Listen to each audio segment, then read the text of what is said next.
Hi. So now that you know how an ABG is done, let us look into the various problems, and I will give a common example where I will teach you in a step by step manner how to analyze various blood gas disorder, and not only that, how just from a simple ABG reading you can even diagnose what disease the patient might be having. So as I am telling you, this is an early clinical exposure, so we will be touching some diseases just as an orientation for the first year medical students. Now this class is going to be hard, okay, hard for those students who have not seen my previous video, okay. So I highly recommend you to master the basics of diagnosing acid base disorders. So now is a very good time to pause this video, go back and watch my previous video. The link is given in the description, or it might be appearing in the cards right now. See that video, get your basics strong, come back here and we will start. So I think now you have watched this video. Even if you have watched this video, this is going to be hard, okay. So I assure you, by the time you are done with this exercise, you will be dead, okay. And from the ashes you will rise again, so that you can master the acid base problems. Now let us outline what will be our course of action, okay. We will be discussing the simple steps in analyzing the arterial blood gas analysis or arterial blood gas charts problems.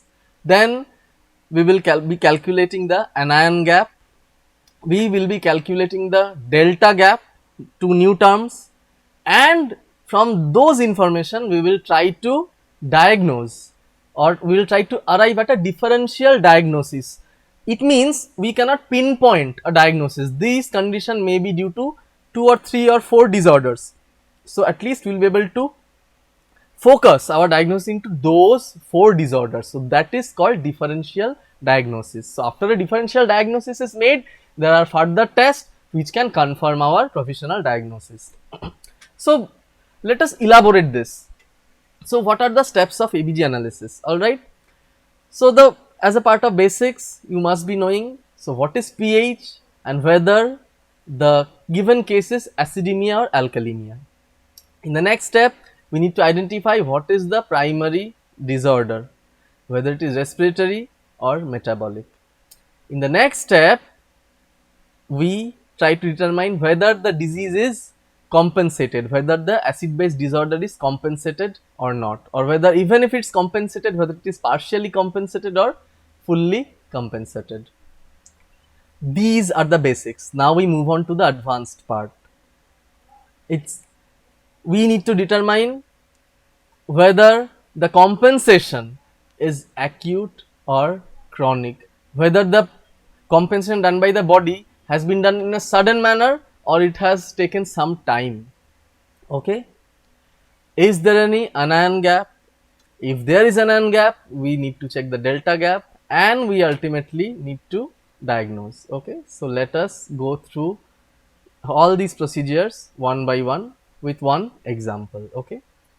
I am telling you guys, this is hard, so please make sure you have watched this video, otherwise this will be highly difficult. You must be knowing this. This has been shown in the previous video. If you have seen this, this must be common. So why I have taken albumin? Because the patient that I am going to discuss now, you will see what's the importance of albumin, okay. So normal range of albumin is 4 gram per deciliter. By now you should be knowing the units of all these. The unit of pH is no unit, PCO2 millimeter of mercury, bicarbonate milliequivalent per liter, anion gap MEQ per liter, albumin gram per deciliter. So let us look at our problem. You know, the ABG will look like this. This is what an ABG strip looks like. So what are these? Values will be given in slash. So first look at the terminology. 7.23, what it is? Of course, this is the pH. Okay. The next is PCO2. So in this case, PCO2 is 17, and the next one is SaO2. Okay. Often SaO2 or PaO2 is loosely interchanged. So depending on what mode you are using, this SaO2 or PaO2 value will be given. Okay. Next, the electrolyte value will be given, that is sodium 123, chloride 97. All of these are in milliequivalent per liter, I mean sodium and chloride. The next, you can see the level of bicarbonate, that is 7. Okay. Of course, these values are abnormal because it's a real patient data. Next, blood urea nitrogen. Okay. It's 119. You know, urea creatinine, blood urea nitrogen is actually the measures everything. So it is total nitrogen. Of course, urea is included. And next is creatinine. So these two are renal parameters. Urea creatinine is measured to check the kidney. As I told you in my basic class, for diagnosing the basics, you do not need to look at the detailed history. But if you want to diagnose a disorder, of course, you need to pay high importance to the patient's history. Okay. So over here we can see a 65-year-old male with CKD, means chronic kidney disease, presenting with nausea, tendency to vomit, diarrhea, okay, loose motion, and acute respiratory distress, means problem in breathing. And these are his analysis. So as a step 1, we need to look into the problem and we need to diagnose whether it is acidosis or alkalosis. Very easy. Of course, the pH is 7.23. So it is acidosis. So it is acidemia. One thing you can see, it says 50% VM. It's 50% ventilation mismatch. You don't need to focus on that. Okay, right now. Okay, this is for when you go to the real ward clinics, when you are doing real medicine ward, not only medicine, in your past internship and you are doing duties in ICU, after you have gained the DR degree in front of your name, then this will come into play. Okay, for now, please ignore it. So the disorder, that is 7.23, of course it is acidemia. Okay, no doubt regarding that. And of course the bicarbonate is also low. What about the PaCO2? PCO2. PCO2 is also low. So remember, pH is low, PCO2 is low, and bicarbonate is also low. Now think, what is the actual disorder and what has happened regarding compensation? If you have seen the basic class, this should be very clear by now. You can pause this slide, you can figure it out, and then you can move on. This is the common chart. I already showed this to you in my previous lecture, right? So over here, if it is the disorder due to respiratory problem, if it was due to respiratory problem, the increase in CO2 would have caused the acidosis. Okay, so it is not a respiratory problem, it is a metabolic problem. Why? Because the alkali has gone down, bicarbonate level is low, bicarbonate is contributing to the acidosis, therefore it is primarily metabolic. Okay, but what PCO2 should have done? PCO2 is trying to compensate the acidosis by lowering itself. So it is trying to compensate. Okay, but just claiming or just diagnosing that is the case of metabolic acidosis with partial respiratory compensation is not enough. It is enough to pass and get good mark as a first year student, I am telling you, but as a clinician it is not enough. So only those students who want to make themselves stronger, please focus. Okay, the rest can just see and take this lesson lightly. So we now need to see whether the disorder is a mixed type disorder, whether it is compensated or not. So we move on to the harder steps. The next step is to see whether the compensation is acute or chronic. Okay, new area.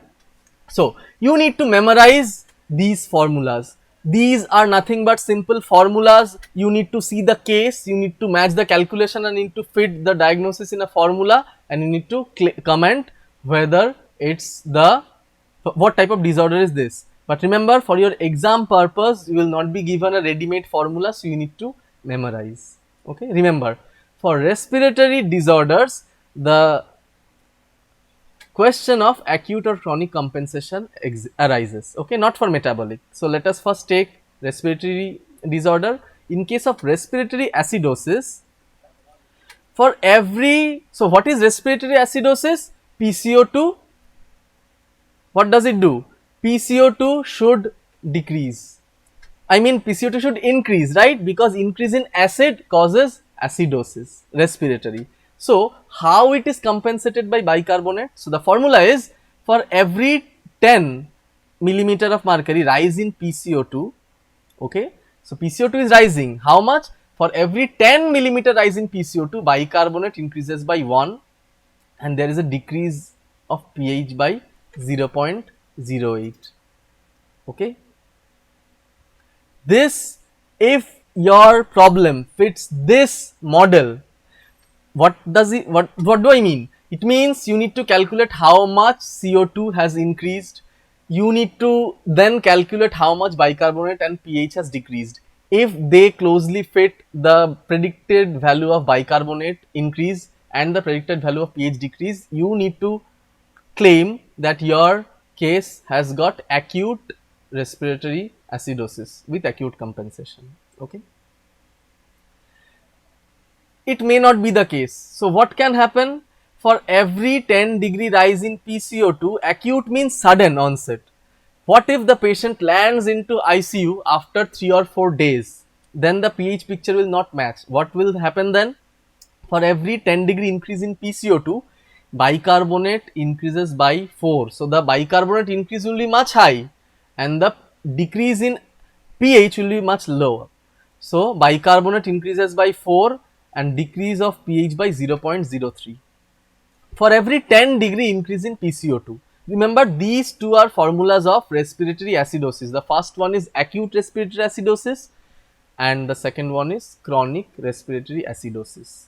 So what is the utility? Of course, if it is acute, we will suspect the causes of acute problems. Okay, there are many pneumothorax, etc. Those are problems of acute respiratory acidosis, and there are other problems like asthma, COPD.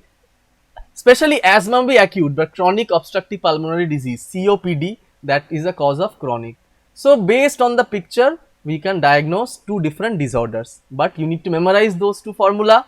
So help yourself and note this down. We move on to the next category, that is respiratory alkalosis.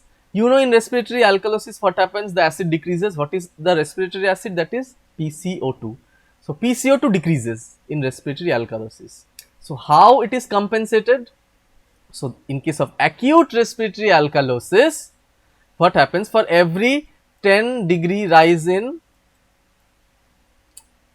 for every 10-degree decrease in PCO2, bicarbonate also decreases by 2, and there is an increase in pH by 0.08. Why bicarbonate is decreasing? Of course, bicarbonate is decreasing because it is trying to lower the systemic alkali. Already respiratory alkalosis, therefore metabolic alkali will become low. You know the normal mechanism of compensation. So for 10-degree decrease in PCO2, bicarbonate also decreases by 2 and there is increase in pH by 0.08. Please memorize. And in case of chronic, every 10 mm of Hg decrease in PCO2, bicarbonate decreases by 5. So just like in respiratory, in case of chronic, the pH change will be small, but the bicarbonate change will be major. So every 10 millimeter decrease in PCO2, HCO3 will also decrease by 5, and there will be increase in pH by 0.03 per 10 millimeter of PCO2. Okay. So you will get many problems unless asked as a first year MBBS student, do not go in detail analysis. Okay, this will help if you are a PG student, if you are preparing for MCQs, or if you are interested as a clinician, as a doctor, whether you can diagnose the disorder. Okay, we move on to the metabolic problems. So in case of metabolic, there is no acute or chronic. Okay, but there is a compensation formula, especially in case of metabolic acidosis, that is the main culprit for all metabolic disorder, major. So what is it? It is given by Winter's formula. So what is Winter formula? It is a value of PCO2, that is expected PCO2. What happens in metabolic acidosis? The bicarbonate level is getting low, metabolic alkali is getting low, therefore it leads to metabolic acidosis. So Winter gave a formula that is PCO2 equals to 1.5 multiplied by bicarbonate plus 8 plus minus 2, that is there is a range of this formula. Okay, so 1.5 multiplied by bicarbonate plus 8 plus minus 2, you need to memorize it. Now what do we do with this PCO2? If serum PCO2, that is what is given in the problem, is more than expected PCO2, okay, there will be additional respiratory acidosis. Okay. Now, if the serum PCO2 is equal to or is equal to the expected PCO2, there is no additional respiratory acidosis. That is, we are trying to calculate whether there is a mixed disorder. Okay. So metabolic acidosis is definitely compensated with the help of respiratory disorder, but when in ICU we first need to rule out if the respiratory component is also contributing to the acid base disorder or not. So mind it, we do it with the help of PCO2 value. So I am telling you again, we calculate the PCO2 with the help of Winter's formula, that is the expected PCO2, and then we compare it with the serum PCO2 that is found in the ABG. Okay, so this is found by Winter and this is found by ABG. We then compare it. If A is more than W, that is serum is more than expected, there is additional respiratory acidosis. In case of metabolic alkalosis, the formula is very simple. For every 10° increase in bicarbonate, you know, in metabolic alkalosis HCO3 increases, PCO2 increases by 6. So for 10 MEq increase in bicarbonate, PCO2 will increase by 6 mm of Hg. I know this was hard, so just remember the formula, you just write it down, okay, and if you can memorize, fine, it's okay, but I will suggest go through it before the night of exam. There are few areas which I will tell you in future that you must revise the night before exam. Okay, those are must, because those will 100% go out of your mind. Those are highly volatile area and this is one. Okay, now we move on to our problem. So what was our problem? Our problem was metabolic acidosis. Definitely, so since it is metabolic acidosis, we will apply Winter's formula. So let's see, by Winter's formula, what is the expected PCO2? You can see the calculation is given over here, the 1.5 multiplied by bicarbonate plus 8, okay, that is 18.5. Plus minus 2 is used when the serum PCO2 is more than expected PCO2. We still give relaxation of 2, but in this case we see the serum PCO2, that is 17, is not more than the expected PCO2. You get my point? So serum PCO2, expected PCO2, if this, there is additional disorder. However, over here we see serum is 17 and expected is 18.5. So there is no additional respiratory acidosis. Over here see, Winter's formula tries to find out whether there is additional respiratory component. Of course, there is metabolic component that is diagnosed already using the first 2 steps, the basics, but we now see that there is no additional respiratory acidosis. Okay. So after this step, we need to calculate the anion gap. You know the anion gap, the sodium, generally sodium plus potassium minus chloride and bicarbonate. But in this case, if potassium is not given in your problem, so we see in our problem potassium value is not given at all. So we need to use this formula. Okay. The normal value of anion gap is 10 to 14. The normal anion gap. Okay.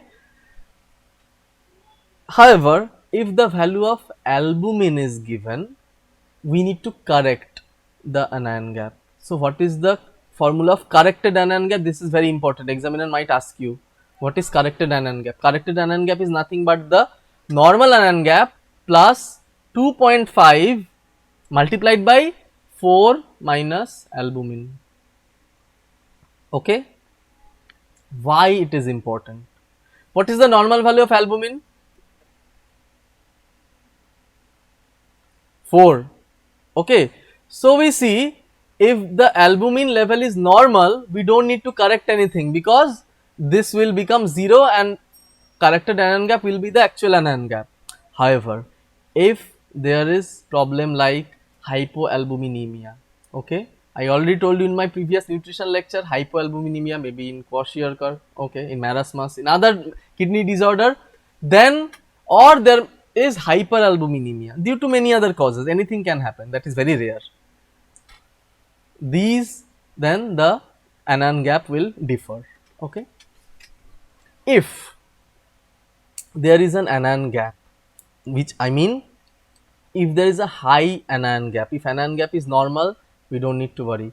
If there is high anion gap, we also need to calculate something known as delta gap, that is how much excess the anion gap is. Okay. So what does it do? It helps us to detect additional hidden metabolic disorder. See, so much additional. So even after the metabolic acidosis is diagnosed, we are trying to look whether there is respiratory acidosis, that is ruled out with Winter's formula. Now we are looking that in addition to the metabolic acidosis, maybe other metabolic disorders are present or not. What do we mean by other metabolic disorder? If you look into your textbook, there are two terms, that is high anion gap metabolic acidosis and normal anion gap metabolic acidosis. So HAGMA and NAGMA, those are two different entities, and there are few causes of high anion gap metabolic acidosis and there are few causes of high normal anion gap metabolic acidosis. So delta gap helps us to understand that part. Okay. If there is no anion gap, okay, if there is no anion gap, then we take it for sure that it is a cause of normal anion gap metabolic acidosis. Definitely, if there is high anion gap, we will consider causes of high anion gap metabolic acidosis, and if there is normal anion gap or there is specifically no anion gap, we will think of the reasons of non-anion gap metabolic acidosis. Okay. In very complicated situation, the patient may have both causes of high anion gap and normal anion gap. So how to diagnose that? You understand my point? This is going, I am making it complex and complex because I told you this is an early clinical exposure class. You are only expected to take impressions from this class. This is not dedicated to you so that you become a master in diagnosing all ICU patients. Okay, you should take your own reflection from it. However, the students who are really interested can really master themselves. So we go to the next page. So we calculate anion gap for this patient. So what is this? Now, since in normal routine ABG the albumin value was not given, so the albumin of this patient was requested, and we now see an additional information is given that the albumin value of the patient is normal. So the corrected anion gap is same as the anion gap equation. So that is sodium minus chloride minus bicarbonate. So which comes to be 19. So definitely there is huge anion gap. Normal is 12 plus minus 2. So 19, there is high anion gap. It means patient has got some disorder, metabolic disorder, that specifically belongs to the list of high anion gap metabolic acidosis, due to which he or she has been admitted to ICU. I will tell you. Next, we calculate the delta gap to see if there is additional non-anion gap metabolic acidosis or alkalosis, anything. So how delta gap is calculated? Simple, the formulas are simple. Okay, the formulas are simple, and if you know what these formulas do, it is very easy. Just keep the formulas next to you and then you can easily comment. Okay, because everything is written over here. I'm not saying something you need to apply your excess knowledge. These are simple mathematics. ICU, ABG is nothing but pure math. So the delta gap is what? Actual anion gap minus 12 plus bicarbonate. Okay, we can add plus minus 6 to this. So there is a huge range, relaxed range. Okay, so how this helps? Now this delta gap, so this is the formula and this is the interpretation. So there are three interpretations. So the adjusted bicarbonate should be 28 within 18 to 30.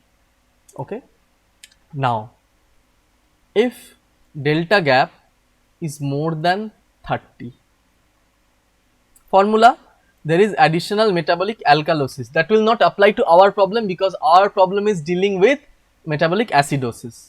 Delta gap can be calculated in any patient. Okay, if delta gap is less than 18, there is additional non-anion gap metabolic acidosis, and if delta gap lies between 18 to 30, there is no additional metabolic disorder. If this is appearing tough, just go back and let's revise again. Okay, see, we are first dealing with whether the formula, whether the patient is having metabolic acidosis or alkalosis. That is clear. We now see with Winter's formula if there is additional respiratory component in addition to metabolic. So Winter's formula ruled out additional respiratory. There is no respiratory component, and respiratory, that is lung, is only trying to compensate and not contribute to the disorder. In the next step, since it is metabolic acidosis, we need to mind the anion gap. So we see if the anion gap is high or normal. If the anion gap is high, we also need to look into delta gap to see if there is additional non-anion gap metabolic alkalosis. So if anion gap is normal, there will be only non-anion gap causes. So the delta gap is calculated with this formula, and the range is 18 to 30. If it is more than 30, there will be additional metabolic alkalosis. If the range delta gap is less than 18, there is additional non-anion gap metabolic acidosis, and if it is within 18 to 30, there is no additional disorder. So let us see in our problem. By now, if you have calculated the delta gap, you are very right. So delta gap in our case is coming to 14. It means it is less than 18. Okay, it is the second part.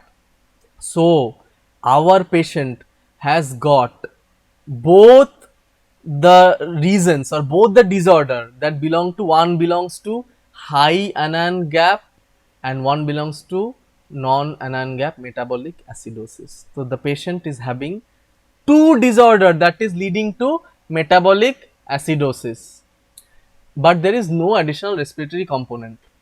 I tell you again, these things that we are doing, we are trying to diagnose the disorder. We are not trying to diagnose the acid-base problem. The acid-base disorder has already been diagnosed. Now we are trying to diagnose the disease. What has led to this condition? Okay. Now we look at few causes of high anion gap metabolic acidosis. This might be given in your book as HAG. abbreviated as high anion gap metabolic acidosis, and there is a mnemonic to remember, that is Matt-Piler's. Too much to remember, I understand. Methanol toxicity, uremia, diabetic ketoacidosis, starvation ketoacidosis. What is ETOH? Ethanol toxicity, paraldehyde toxicity, INH. INH is an anti-tubercular drug. TB, isoniazid is a drug. INH you will be studying in pharmacology. It's given in tuberculosis. Iron toxicity. Just remember this. When we'll be learning mineral metabolism, I will be discussing this again. Lactic acidosis, ethylene glycol, rhabdomyolysis, salicylate. Of course, you don't need to remember these things. All you don't need to remember. Just remember few, 2 or 3. DKA you need to remember. Ethanol toxicity you need to remember. Alcohol, any methanol toxicity, lactic acidosis, uremia. These are very easy. Any systemic acid. Okay, lactic acid is a systemic acid. Diabetic ketoacidosis, ketoacid, it will lead to high anion gap metabolic acidosis. Okay. Now, can you tell me from this chart what is the diagnosis? Because our patient has got both high and normal, he or she will have causes of both. So, from this chart, what is the reason why our patient has?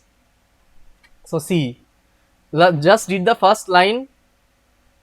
It's not clear from the history, but if we look at the value, we see blood urea nitrogen is 119.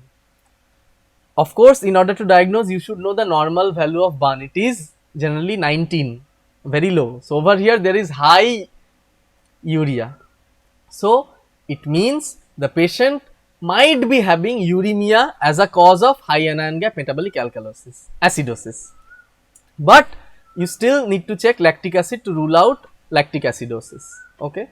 So, one part is diagnosed. So, what was the diagnosis? Our patient has got no additional respiratory component, but he is having both high and normal anion gap metabolic acidosis. So, the part that is high anion gap is diagnosed, that is uremia from the history. Now, in order to diagnose non-anion gap acidosis, we also need to diagnose something called urine anion gap. Okay. What is urine anion gap? Just like serum anion gap. Urine sodium plus urine potassium minus urine chloride. So, how does it help? Now, see, non-anion gap metabolic acidosis may be due to, that is non-NAGMA, non-anion gap metabolic acidosis may be due to two causes, may be due to kidney and may be due to gut, that is GIT. So, how to predict whether the non-anion gap metabolic acidosis is due to renal problem or due to GIT problem? We look at this, that is urinary anion gap. So, you need to ask for the urine electrolyte of the patient, and if urinary anion gap is positive, that is renal problem, and if urinary anion gap is negative, that is mostly GI problem. Now, over here we can see Durham is the mnemonic in case of non-anion gap metabolic acidosis. If you are a PG student who is going to give exam of NEET PG, you need to remember each and every one of this, because one of them might be given as an option of MCQ. So, remember all of Matt-Piler's and Durham. But for our case, can you tell me from this what is the disorder of our patient? Now, it is very clear, the patient has got diarrhea. Okay. So, the non-anion gap component of the metabolic acidosis is most likely due to diarrhea. So, both uremia and diarrhea is contributing to the acidosis of the patient. So, these two are the reason of metabolic alkalosis. We will pass if we just say it is metabolic alkalosis. But when you become senior, when you are into the ward, when you are doing clinics, as a part of your early clinical exposure, you should know how these ABG problems are used in real life patients. So we see, now we see few other causes of metabolic alkalosis. Okay, you will find it in your textbook. Now this value, the urinary chloride, has got special importance. How? From the causes of metabolic alkalosis, we will be able to tell how to treat the patient. If urinary chloride is less than 10, we should always suspect that these causes are happening. These are the underlying disorder and they are easily treated with sodium chloride or saline infusion. But if urinary chloride is more than 10, this is a problem. Administration of saline will not correct. We need additional medicine. So these are the causes of saline resistant metabolic alkalosis. You don't need to remember all this. Just remember importance of urinary chloride. We look into few causes of respiratory alkalosis. Believe me, all these are found in your, are there in your textbook. You don't need to write. Just remember, as I told you in the note of this, the ABG that was preceded by this lecture, just remember two causes of each of these and you are done. Next, we see causes of respiratory acidosis, also present in your textbook, and just remember one or two causes. In your case, cause of respiratory acidosis, asthma, COPD, anything, sedating narcotic, anything you remember in your textbook. You see over here, chronic lung disease, chronic obstructive pulmonary disease, all those things, pleural effusion, any name which is easier for you to remember, just remember. Okay. Now, if you are not dead already, let me allow you to kill you more with one additional formula. But you know, you cannot die because what is dead may never die and rise harder and stronger. So just note this. The respiratory disorder, there is another formula to diagnose how we can differentiate the cause of respiratory problem. So now that you know so much, just note this down. So respiratory disorder with or without intrinsic lung defect are diagnosed with the help of the difference between alveolar and arterial oxygen saturation. So the formula is 150 minus PaO2, okay, minus 1.25 into PaCO2, okay. So both we take into note both the partial pressure of oxygen and carbon dioxide, okay. So 150 minus PaCO2, this is actually the measure of the difference of oxygen tension, okay. We don't need to measure the difference of SaO2 and PaO2, no, we need to consider the value of PaCO2. So this is the formula. So what does it do? If this is less than 10, okay, these are the causes we need to suspect. So hyperventilation without lung pathology. So what is hyperventilation? Means rapid breathing. Due to this, it may be due to anxiety, it may be due to high altitude, or it may be due to anything, panic attack. But if this is less than 10 in young and less than 20 millimeter in elderly, we will know that the hyperventilation has happened, but there is no underlying lung disorder. So it may happen in fever, pregnancy and panic attack, anxiety, if you someone sees a ghost, anything like that. And lastly, if this difference is more than 10 millimeter of Hg or more than 20 millimeter in elderly, definitely there is underlying lung pathology. There may be pneumonia and other disorder due to which the hyperventilation has happened. Okay. So this is the end. I need to give you the code of the day. I know it was a huge and very tough lesson, but if you had the patience of making it through till now, please type this word in the comment section, that is anion. Okay, please type anion in the comment section. Anyway, so let us see, are we ready to diagnose? So we need to see what is pH, acidosis or alkalosis. We need to see what are the primary disorder. We need to see whether there is an appropriate compensation, whether the disorder is acute or chronic, whether there is anion gap, to see whether there is any additional respiratory disorder or not. We can see with the help of this step if we apply formula like Winter's formula, etc. Anion gap, we can diagnose whether the patient is having causes of high or normal anion gap disorder. If anion gap is high, we also need to look at the delta gap to see if there is any additional non-anion gap disorder. And lastly, we look into the various charts and causes of each and every disorder so that we can pinpoint our diagnosis. So guys, feel free to watch this chapter over and over again. If you want to master, then this lesson was for you.